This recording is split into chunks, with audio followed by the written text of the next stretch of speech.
కూర్చో వదిలే రాష్ట్రంలో ఈరోజు రెడ్ బుక్ రాజ్యాంగంతో ఏ రకంగా అదుపు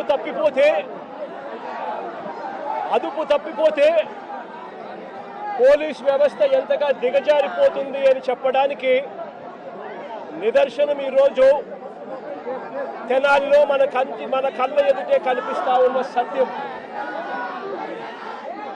ఈరోజు నిజంగా ఈ ఘటన చూస్తే ఎలాంటి దారుణమైన పరిస్థితులు కనిపిస్తాయి అని అంటే, ఈరోజు రాష్ట్రంలో జరుగుతా ఉన్న అనేక సంఘటనలు ఒకసారి గమనించినట్లయితే ఆ ప్రతి సంఘటన కూడా ఏ రకంగా చంద్రబాబు నాయుడు గారు ఆయన పార్టీ రెడ్ బుక్ రాజ్యాంగం తీసుకొని వచ్చి పోలీసు వ్యవస్థను దుర్వినియోగం చేస్తూ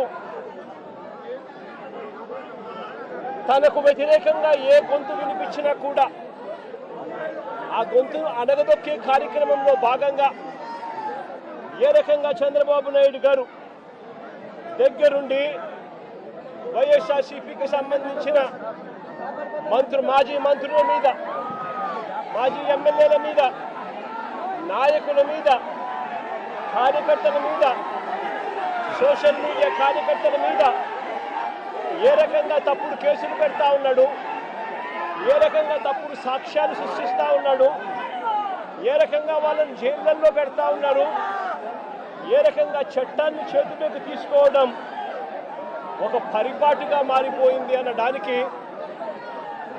ఈరోజు రాష్ట్రంలో జరుగుతూ ఉన్న రెడ్ బుక్ రాజ్యాంగం మన కళ్ళ ఎదుటే కనిపిస్తూ ఉన్న సత్యం. ఆ రకంగా రెడ్ బుక్ రాజ్యాంగాన్ని ఉపయోగపెడుతూ అదుపు తప్పిపోతే పోలీస్ వ్యవస్థ, ఆ పోలీస్ వ్యవస్థ ఎలాంటి వికృత రూపం దాలుస్తుంది అని చెప్పడానికి నిదర్శనం ఈరోజు తెనాలిలో జరిగిన ఘటన.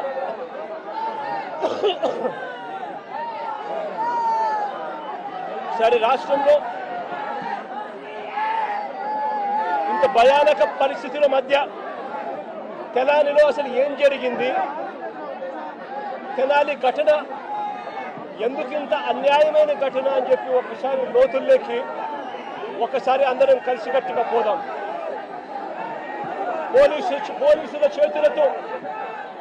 పోలీసుల చేతిలో దెబ్బలు తిన్నవారు రాకేష్ అనే పిల్లోడు, దోమా రాకేష్ అనే పిల్లాడు, ఇంకొక పిల్లోడు షేబ్రోలు జాన్ విక్టర్ అనే పిల్లోడు, ఇంకొక పిల్లోడు కరీముల్లా అని. దళితులు, మైనారిటీ వర్గానికి చెందిన వ్యక్తి ఇంకొక పిల్లాడు. అంటే అణగారిన వర్గాలు, అంటే సామాజికంగా, ఆర్థికంగా వెనకబడిన వర్గాలు. ఒకసారి ఈ ఘటన ఎలా జరిగింది అనేది ఒకసారి గమనించండి. రాకేష్ అనే పిల్లోడు అసలు తెనాలిలో కూడా ఇక్కడ ఉండడు. తాను జొమాటో అనే కంపెనీలో ఉద్యోగస్తుడు. హైదరాబాద్లో తాను పనిచేస్తూ ఉన్నాడు.